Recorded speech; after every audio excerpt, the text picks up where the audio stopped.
Welcome to the Parkinson's Disease Education Show, where we demystify the disease and empower you as the person with Parkinson's disease to reach your true potential. The content contained on this show is for informational purposes only and is not meant to be a replacement for information or advice that you receive from your in-person medical or therapy professionals. If you haven't already, I hope you'll consider subscribing, and for an even more personalized experience, please ask us about our memberships. Now, without further ado, let's start the show.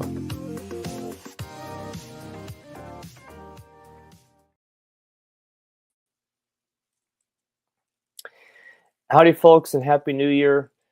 It is time for the inaugural What's Next Wednesday of 2026.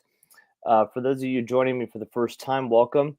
My name is Dr. Michael Hyland. I'm a physical therapist by profession, but coming to you as the Parkinson's Disease Education channel here on YouTube, and also the podcast, of course. This is a couple times a month I try to do an update with you all, and that's what this is. So just wanted to jump on and share with you my thoughts on upcoming content for the year, or not for the year, but for the next couple of, that'd be kind of something, having an entire year planned out. But really just trying to come up with some ideas for topics for the next upcoming videos and podcast episodes. And I have some ideas in mind. I want to throw those out there and get your opinion on those. While I'm thinking about it, I'm going to share this in a couple other places on Facebook. I have a couple of topic ideas in mind, and I wanted to get your input on those. I actually had a poll ready on the YouTube side, and I accidentally deleted it, so I'm going to have to retype it. But I thought I would poll the audience while we're here live anyway. So a couple of things that have come up in the comment sections, and that's kind of where I glean a lot of ideas for topics, is honestly just going to where people ask questions about things I haven't covered before or haven't thought of covering, and it's like, yeah, that's a good idea. So there's and also I'll be inspired sometimes by things that will come up. Sometimes it's good information, sometimes it's not good information that will come up in different places in the comment sections. One of the most recent episodes I did in the end of 2025 was about scams that you might run into. And so it's the good, bad, and the ugly, right? But yeah, so the scams, one of the things I didn't talk about in that video was called the PD-5 protocol. So the PD-5 protocol is something that you see a lot of these comments in basically every Parkinson's Facebook group of, oh, the PD-5 protocol helped me, that cured me of Parkinson's, or whatever the claims are. So that's one I didn't think about covering, but I thought about talking about it again, or doing a new episode on that. Also, I was thinking about covering the neuroanatomy of Parkinson's disease, if that's of interest to anybody. Basically, not just talking about dopamine, but kind of talking about where, literally the structures that are involved, where they're located in the brain, and the impact that has on production of dopamine, what dopamine even is as a chemical, why it's important. There was another topic that's escaping me now. There was a third one. I had it in the poll and I already forgot it. I write things down so I don't forget them, and then I promptly deleted it and forgot it. So let me just do this real quick. Are any of these topics? I'm just writing this in the poll really quick.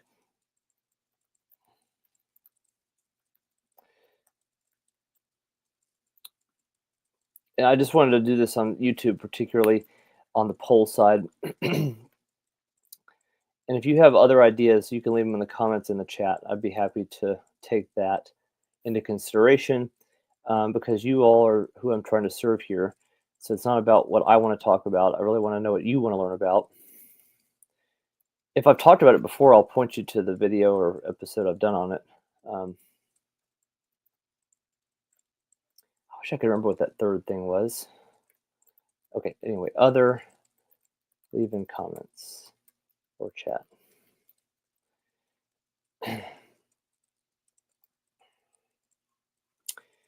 And if anybody's here live, by the way, say hi to in the comments or the live chat. I'd love to say hi back and highlight you on the episode on the live stream. Dang, that's frustrating. I can't remember that third thing. Oh, maybe one thing I could add is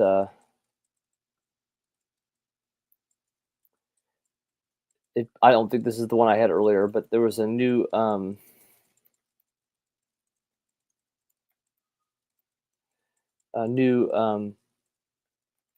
medication that came out last year.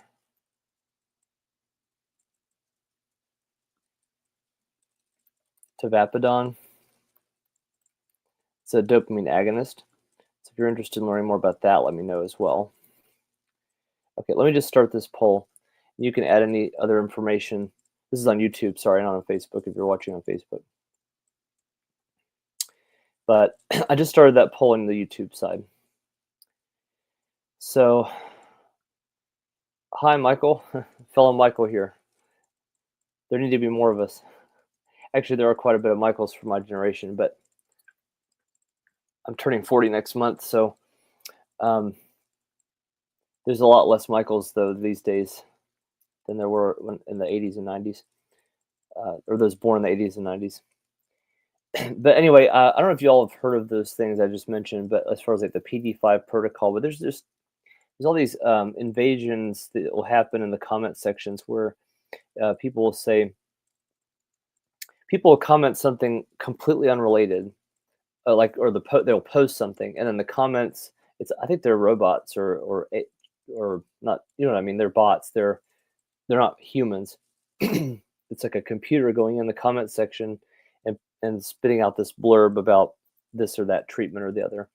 As far as I know, PD-5 is some kind of herbal remedy. And the herbal, any kind of supplements or herbal remedies, I'm not against any of that. I just don't like when they post those things in comment sections because it's really misleading. And they also have external websites that take you away from where you are to go purchase something.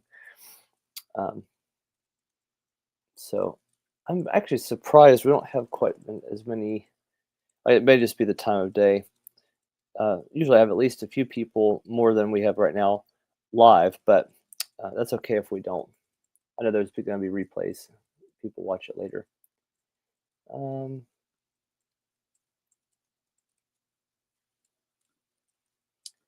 I don't see any votes on the poll yet, so that's fine. But yeah, let me know in the chat what you think. If there's any topics that jump out at you that you would like to have covered, I'd be happy to do videos on those. And it may have been covered before, but like I said, I will link it, reference that if I have done it before. See, I'm not going to necessarily do a new video on it if it's been covered, but I usually try to update things too if there's any new information.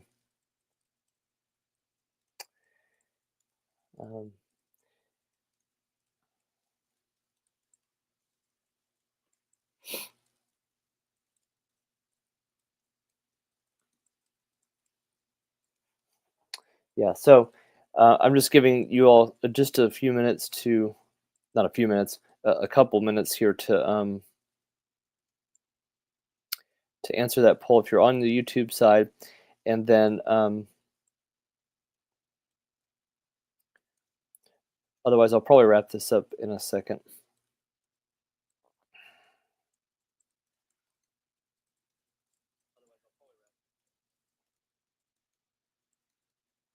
Oh, I just saw your next comment, Michael, about so Ayurvedic natural dopamine. I'm not sure if you're lumping those together because Mucuna pruriens definitely is a supplemental version of dopamine that you could potentially use to treat, or either to be an adjunct to what you're doing with medication or to try to replace medication with. I did cover Mucuna in a previous episode. And so there's definitely some merit in that for sure. But I don't know if you were lumping that with Ayurvedic medicine, because that would be more like, I guess, Eastern.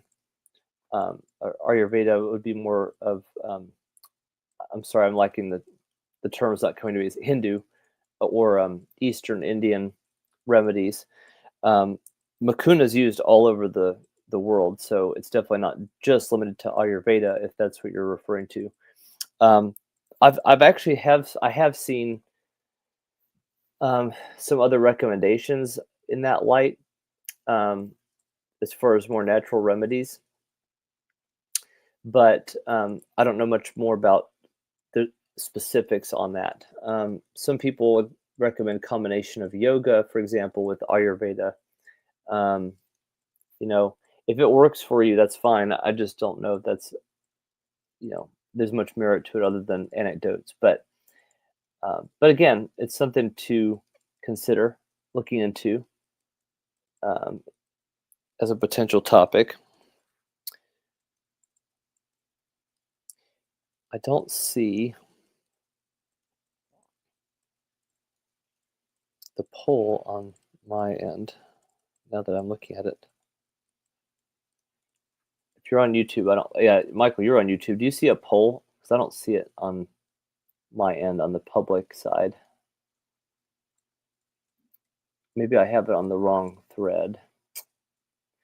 Oh, I know why. I know why. I've got two streams going. One's vertical, one's uh, horizontal. So, sorry, that's my problem. My bad. Yeah, I mean, I don't disagree that natural recommendations are, or I disagree that I agree rather that um, natural remedies are worthwhile as a topic. Um,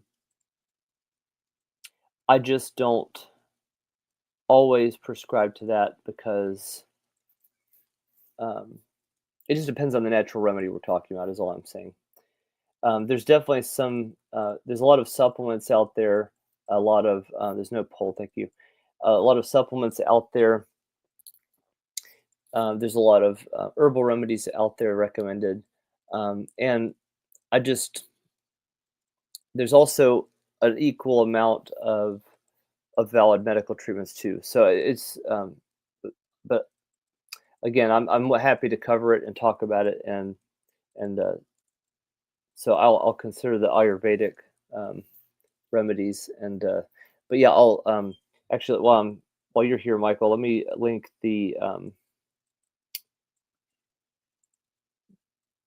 let me give you a link to the Mukuna video that I did before. What I try to do is I try to cover it from a scientific perspective as well, and just say, like, hey, where's the evidence showing that this could be beneficial? But I also try to go into why it might be beneficial scientifically, even if there isn't existing evidence like clinical trials, things like that. So I try not to. I'm not trying to completely dismiss things, but I do try to at least um, make it known that if something doesn't have a lot of clinical research, I don't sugarcoat it. I just try to say, yeah, you can try this. It may work well for you, but there's probably not a lot of actual evidence that it could work in some cases, depending on what it is.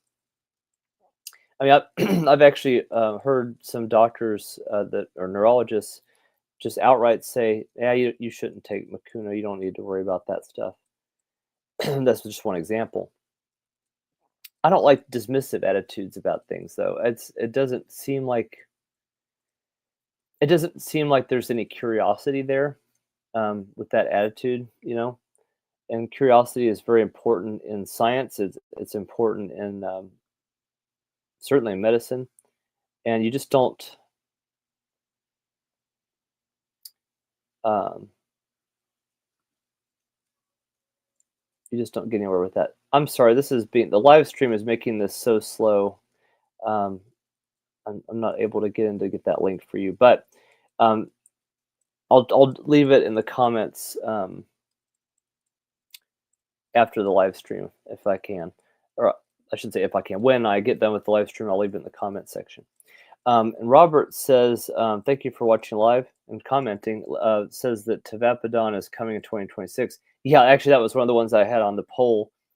I realized the issue um, with the reason the poll isn't showing up everywhere is because I've got a vertical live stream and a horizontal live stream going, and I accidentally put the poll on the vertical one. There's probably less people watching on that one, so my bad. I'm just gonna get a poll from discussing it with you live like this. But anyway, Tavapadon was one of the ones I put on there, and yes, I would definitely consider covering it. I'd be happy to. It's a new um, it's a new dopamine agonist. I think I mentioned that in the very early part of the live stream. And you mentioned it hits D1, D5. I'm assuming that's dopamine receptors. And so yes, it's it's a different version of dopamine agonist and supposed to work more long term. I guess more of a long acting form versus taking it multiple times a day. And these long acting medications are starting to really take off, and they're getting better. You know, right? Ritari was, as far as like carbidopa levodopa, Ritari was the first kind of like carbidopa levodopa that was a long acting, and it just doesn't have the best results with everybody. Crexont is the one that came out in 2024. I think it was 24, yeah. And Crexont actually, I've had multiple physical therapy patients I've worked with or am working with that are on Crexont and doing really well with it. So compared, and so there's some people that were on Rytari that went to Crexont and did better. So whatever the mechanism is on Crexont, they seem to have gotten it pretty well compared to some. But yeah, Tavapadon is definitely one on my list. So yes, for sure. Michael said straight up is the best way to be. I agree. I try not to. I try not to dance around stuff. And I also try to be honest. Like if I'm not sure about something, I'll make sure to try to say that. Um, and Robert confirmed that it was dopamine receptors he meant by D1, D5. So yeah, thank you. And then he said, Michael said, when do you need an agonist? That's a good question. So the best answer to that is that sometimes, so let's say, for example, someone's initially on carbidopa levodopa or just regular levodopa when they first get diagnosed with Parkinson's, they might have, it might be effective for quite a while, but because of wearing off periods, like where the dose is waning off and they're starting to have more symptoms show up between doses, a lot of times dopamine agonists, which they mimic dopamine, but they aren't dopamine. So basically, once they enter the brain, they act like dopamine and stimulate those receptors. Whereas levodopa acts as a synthetic form of dopamine in the brain. Anyway, dopamine agonists are often used to supplement, essentially, the carbidopa levodopa. But here's the thing: dopamine agonists can actually be taken by themselves as a monotherapy, meaning they could be taken by themselves without levodopa being in the picture and still have a positive effect on symptoms. So that's the short answer, is that you might need a dopamine agonist if carbidopa levodopa or levodopa is not enough by itself, and you need an extra mechanism to get more dopamine released. And or it could be a medication taken by itself to treat Parkinson's symptoms. And it certainly can work that way. The only problem with agonists is they tend to have, not everybody that takes them has these problems, but there are some problematic side effects with dopamine agonists. And sometimes that can be an issue for some folks. I did cover dopamine agonist mechanisms and the existing medications that have been on the market so far in a video a couple years ago that I could also link and give you a reference to that. You can obviously see them on the channel and search that. I just want to make it easy for you to find. But that's about it. So basically, Tavapadon definitely is one on my list. I'll cover that soon. And so that, probably the PD-5 protocol, may be the neuroanatomy of Parkinson's, kind of where in the brain it lives and the exact locations of things. Anatomy and physiology is a favorite topic of mine, so I love teaching about the anatomy of things, even if it's not everybody's cup of tea. But so some people may not like that. I think that's something I like to cover at some point because people hear about dopamine, but they don't really hear about how it works or how where they may not be able to picture where in the brain things are happening, things like that. So those 2 or 3 topics I'm probably going to cover in the next month. And so I can't promise this Saturday, although that's possible, but I usually release new episodes on Saturday mornings. So if it's not this coming Saturday, probably the 17th, I'm guessing, will be the first one, whichever topic it's going to be. Well, thanks for being here. I usually don't do this for quite this long, but I had some good interaction. I wanted to chat with you also. Thanks for being here live with me, and look forward to seeing you in the premiere of the newest episode whenever it happens to drop, whether it's this weekend or next. And Michael and Robert, thanks for your comments and interaction today. I appreciated it. And I'll see you next time. Be empowered.